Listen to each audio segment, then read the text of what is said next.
National Federation of the Blind. Live the life you want. Welcome. Super glad that you all have joined us. It's 11 o'clock, so I guess I'll go ahead and start some of the introduction stuff.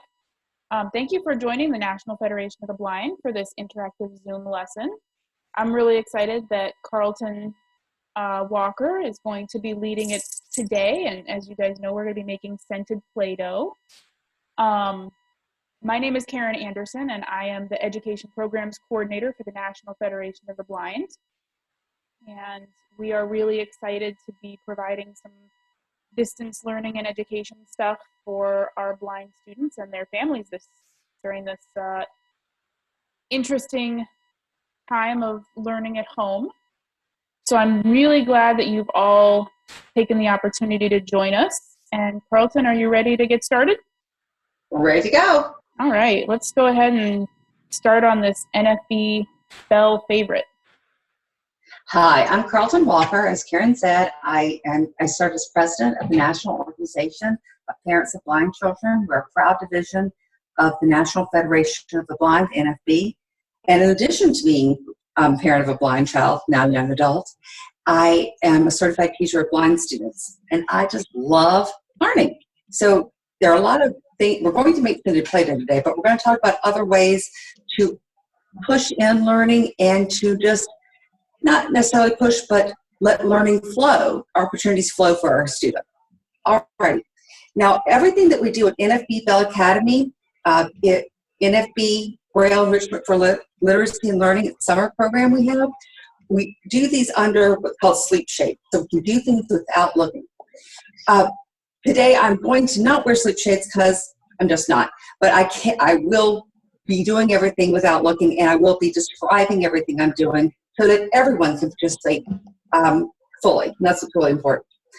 We had a list of materials we had to have today. I asked folks to bring a bag of flour or a canister of flour. I prefer the canister. And my bag's not open, so there we are. I also said you could bring a canister of salt, or actually, at our house we have a little canister, plastic canister for salt. But this is the one I have is the round kind with the little metal spout that we get from the store. That's what my people have. I also have some measuring cups. I have 1 cup measuring cup and 4 cup measuring cup. 11:03 a.m. I have actually a tablespoon on the list that said teaspoon. You could use either one. You'll see that this isn't precision baking, so we're fine with that. You'll see that these measuring cups and measuring spoon are not labeled in Braille. We do use Braille labels in our NFB BELL Academy, but my daughter wouldn't lend me hers, so I'm using regular. But I'm also doing it for another reason.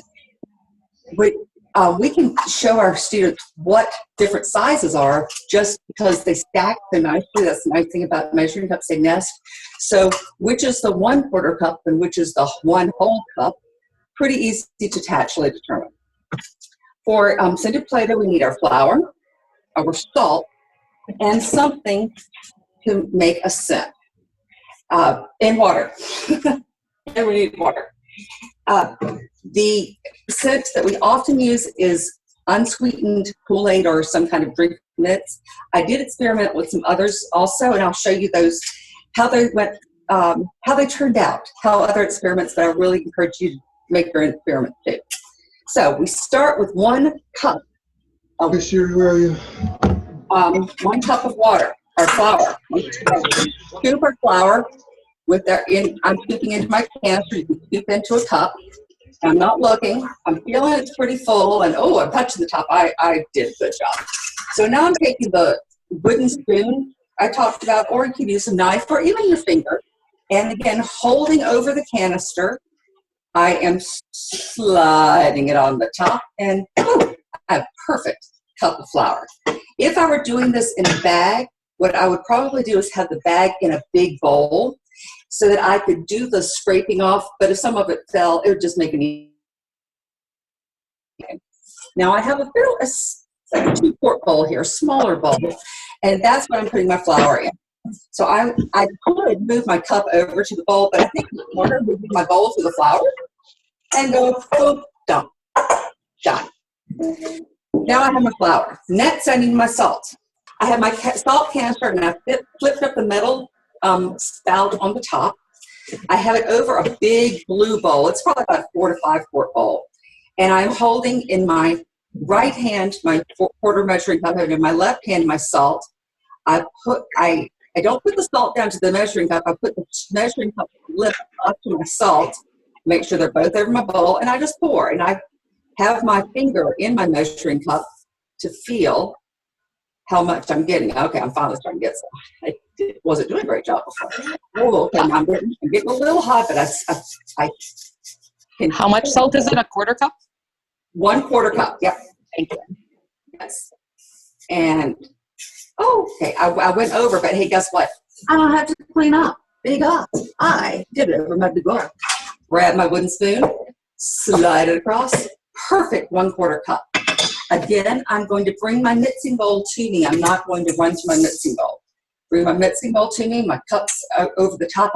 I know that because the hand holding the cup is on the edge. I just do a flip. All done. No mess. Now I take my drink mitt. One is lemon. I know because I pre-grilled it. You don't have to, but again, these are some really nice ways to kind of infuse some learning while we're doing fun. And I'm going to pour this entire container into my bowl. Again, I'm going to make sure my hand is resting on the side of the bowl and the drink mix is headed inside the bowl, so I know I'm not going to make a mess.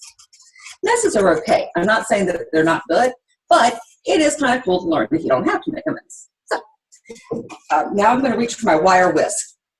You might say, yeah, but Carlton, you have a wooden spoon. Yes, I do. But when we're dealing with little things like the salt and drink mix, they do a lot better with a whisk. Wire whisk just incorporates them better. Now you might say, you can hear me stirring my bowl. I'm stirring in a counterclockwise motion from left to right, and as I go on the top, left to right. And I am staying toward the edge of my bowl at first, then I'm going to move towards the inside of my bowl. This is a way that I know that things are fully incorporated, and I'm not looking at all. So, wire whisk. Now it's time to add the water. Well, why did I put the wire whisk aside? Let me tell you. You're welcome to incorporate your water with the wire whisk, but it gets pretty sticky and messy, and even the wooden spoon only goes so far. So I prefer wooden spoon than my fingers. Here's my water pitcher. Again, I'm going to get my big bowl. I'm going to get my 1 quarter cup. So it's 1 quarter cup of water, but please know that we will absolutely be adding more. It just depends. The ones I've made this morning, I've had to add a fair amount more, but this is at least a good place to start. So I'm pouring over my bowl. I spilled, who cares? Now I have my 2 bowls beside each other, so I'm going to move my quarter measuring cup over to my mixing bowl, 2 quart bowl, and I just turned it in and don't need my big bowl right now. Grabbing my wooden spoon. And again, I'm going to stir. I stir counterclockwise. That may be because I'm left-handed. Probably is. But it doesn't matter where you start. It matters that you're getting everything along the way. As I'm stirring, I can feel that flour mixture is getting a little bit harder. That's really good information.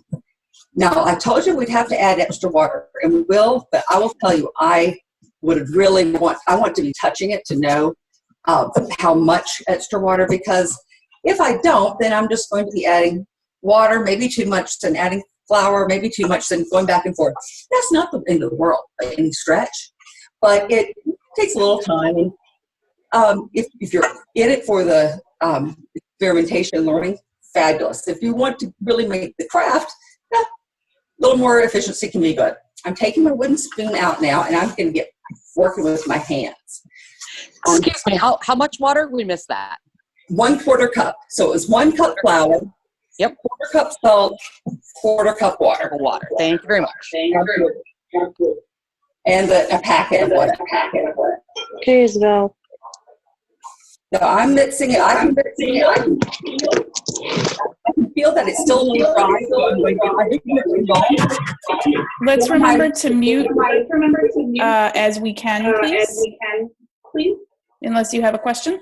I think this is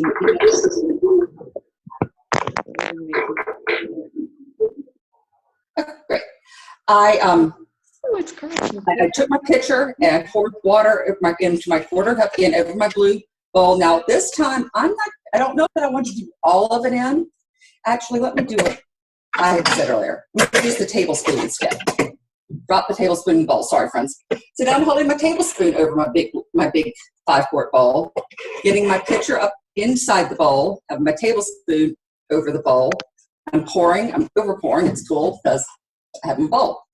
Now I'm moving from my big bowl to my mixing bowl, and I'll toss it in. Put the blue bowl aside, my big bowl aside, just so it's not in your way if you're looking at me. And then I am just kneading what I have with my fingers. Knead. What is the right consistency? It's not a damp consistency on the outside. It's a solid type of dough. It's not crumbly. The texture we're looking for is not crumbly, but we're looking for something that's dough-ish, but we don't want it to be too sticky because then it's not terribly fun to do either. I'm going to get another tablespoon of water. Same thing, pitcher over the bowl, or into the tablespoon. Feel, I'm not getting it. Let me see. There, now I'm getting it. And then toss it into my mixing bowl. And I'm just, again, working it with my fingers.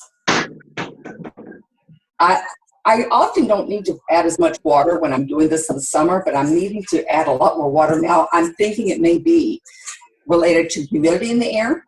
I just don't know, but that's my theory.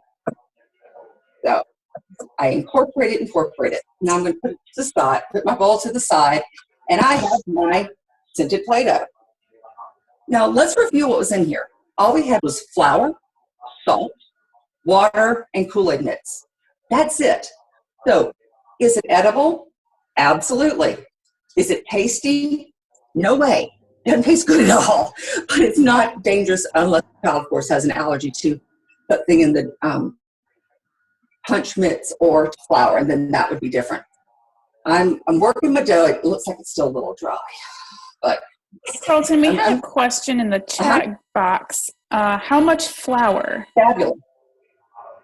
1 cup, level cup, and I leveled it with my wooden stirring spoon, but we could level it with a knife or fingers or anything else.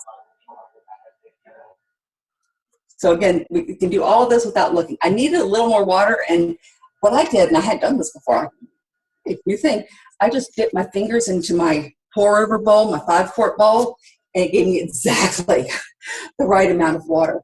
So now I have scented Play-Doh. I can do whatever I want with this Play-Doh. I can roll a small amount into about an inch diameter ball. It fell apart in my hands. Now I have to do that. And then I could smash them down with the heel of my fingers. I could make snake. Snakes are always fun. We could make Braille letters. We could make Braille dot letters. We could make for instance, a Braille cell, just an empty Braille cell. I'm working on that. And then a rectangle. And then I could put little Braille dots on there if I want. So many fun things. Anything you do with Play-Doh, you can do with this. Other things you could do. I have over here, my husband's working at the house, and he took some electrical sockets off. So guess what? I'm going to make an impression. And I have in my Play-Doh an impression of a 2 electrical outlet. So again, you can do anything you want to with Play-Doh. It's really fun. Talked about some other things I did this morning. I thought, well, hey, if that Kool-Aid mix works so well, why don't we try like actual lemon juice or actual orange juice? And I've tried that. they weren't hard to make. And you'll see that they aren't colored. And that's kind of good because it doesn't, everybody can have to really use your nose to smell. But I will tell you, these do not have much smell other than flour. Even though I use no water in them, I only use lemon juice or orange juice. Didn't really work out, but that's how we learn things. Another thing I did this morning is I got some vanilla extract, and I used it instead of water. Whoa, it smells so good. It smells like yummy cookies. I don't think it would taste any better, but it really smells pretty cool. Now the vanilla extract I used was brown, so it's brown. But you could use other extracts, mint extract, orange, lemon extract, all those things. And you can use all sorts of Kool-Aid mixes. Red, anything with red or purple, though, fair warning, it might stain. So just know that yourself. It's fun, but it might stain. But let's see. I have a little bit of my vanilla Play-Doh I made this morning. And I have some of my newly made lemon Play-Doh. The lemon Play-Doh that I made with the Kool-Aid mix smells really lemony. Vanilla smells really vanilla-y. What could I do with these? Haha, yum. Mashing them together. And like sighted kids do with mixing and matching colors of Play-Doh, blind kids can add to that mixing and matching the scent of Play-Doh, and it's pretty darn fun. So I have my vanilla lemon Play-Doh mix now, and it's really close to lunchtime. It smells like lemon squares, which I love. So again, we have a lot of different fun ways to play with this, and it does not need to be refrigerated.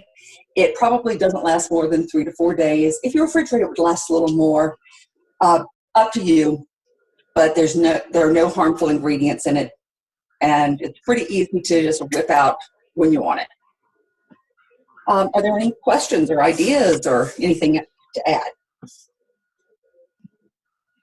So one question is, can the recipe for the Play-Doh be listed somewhere? And absolutely, we're going to get this up we're going to put up a YouTube of this lesson. And when we do that, we will also put up the recipe so that people can follow along and make it as many times as you want. When that goes up, it will go up at nfb.org/resources/ let me make sure I get this exactly correct. So nfb.org/resources/distance-education-resources. So nfb.org/resources/distance-education-resources. Another question that we got was, can food coloring be added for kids who have some vision?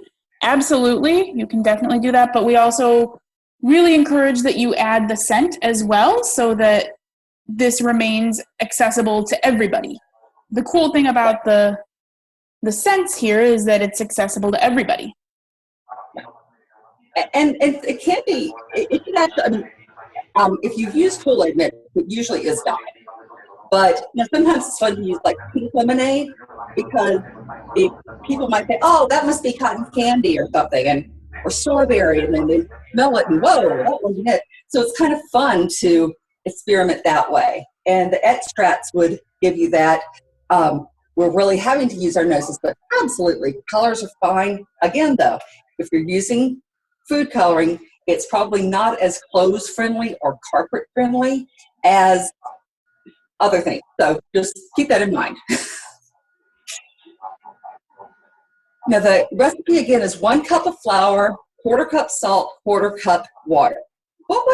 How would I make that how would I cut that in half? Cutting the 1 cup in half is pretty easy, right? But how do I cut a 1/4 cup? Well, see, this is where the teacher in me comes out. if most sets don't come with a 1/8 cup, so that'd be a little difficult. But we know that there are 16 tablespoons in a cup. That means there are 4 tablespoons in a quarter cup. If I want a quarter cup in half, I cut the 4 tablespoons in half, use 2 tablespoons, boom, I've easily halved my recipe. So, something to think about.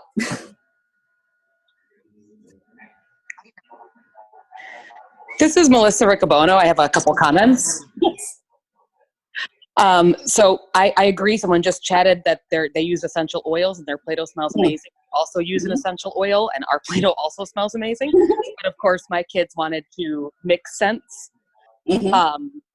And so, we had vanilla, almond, orange. It smells good. Anyway, I was just saying to my girls, because I have 2 girls, one is using more of a shallow cake pan as opposed to a mixing bowl. The other's using a mixing bowl. They're now just starting to figure out how to make sure that their Play-Doh all sticks together. And so my one daughter that was using her cake pan had one ball of Play-Doh that was sticking together great, and then she had kind of like a crumbly mixture. And so I told her, okay, put that ball aside, that's good. Get your crumbly stuff, put a little more water in there, get that really well, and then you can mix that all together. My daughter with the mixing bowl is doing it kind of the opposite way, where she's just trying to mix everything together with her hands. So there's really no right or wrong way, but I had never really thought about doing it kind of in halves before, and I might not have thought of that, except that my daughter had this bigger pan, so she was able to kind of spread hers out a little bit more. So it's been really fun. Hope that helps some people. That also helps you with not adding too much water or too much flour, because if you do it a little bit at a time, then it might go a little bit slower, but it might be a little bit easier and a little less frustrating. Yes, thank you very much. It's awesome. Yeah, and somebody was just chatted that pairing the scent with color would be awesome, and that's great. Absolutely, there's nothing wrong with having color at all. But again, sometimes it's fun to. It could even be a kind of a trick thing, because especially if you did an essential oil, if you had different colors that maybe didn't match, like red was orange and blue was mint or something, it could just be a fun way to mix things in our brain, in our vision brains, as well as in our scent brains. All right. Does anybody have any other questions or comments? I think we've covered all the questions in the text chat. Does anybody else have any questions for Carlton? All right. Well, thank you all for joining the National Federation of the Blind for this lesson. We're super glad that you took the time. Again, this is an NFB Bell Academy favorite, so it might be making an appearance at a Bell Academy near you. We are still figuring out what our summer programs are going to look like, but you can find information on our Bell Academies at nfb.org/bell. And we definitely encourage you to check that out. Our Braille Enrichment for Literacy and Learning program academy is for blind and low vision kids ages 4 through 12. And it's a ton of fun. If I didn't have to work, I would definitely go to Bell. So definitely go and check that out. You can also find more distance education resources at nfb.org/resources/distance-education-resources, as I mentioned before. And if you have things that you would like to see us do in these virtual Zoom lessons, please reach out and let us know. We want to hear from you. We want to know what you liked about this lesson. We'd love to know what worked for you and maybe what didn't work so well. So you can reach out to me. My email address is kanderson, ANDERSON, @nfb.org. Or you can reach out to me by phone at 410-659-9314, extension 2243. So please let me know what you liked. Let me know maybe what could have worked better. Maybe you have ideas of things you'd like to see us do as a lesson. We are going to be doing a few different things next week. So next week on Tuesday, we are going to be hosting an opportunity for you to ask an Access Technology trainer questions. So that's going to be on Tuesday. We're going to have one session about Windows and screen readers and screen magnification, and then we're going to have one session about Apple products. And then if people have other requests, you can always email me those, and we'll try to accommodate them in the future. Thursday, we're going to have another fun NFB BELL Academy lesson, kind of like this one. And my colleague, Eric Guillory, is going to be teaching us how to make apple smiles. So always fun to get to make your own snack. So again, I hope you will keep following all of our pages, and I hope you'll get to join us next week for Apple Smiles. And thanks everybody for joining us. Thank you, everyone. Karen, Yeah. this is Liz. I just have a quick question. Yeah, sure. A general email went out with the list of the Zoom classes for the week. Mm-hmm. So will a new email go out for next week? Yes, Okay, great. definitely. Thank you. Great question. Thanks. All right, thanks everybody. Thanks. Take care.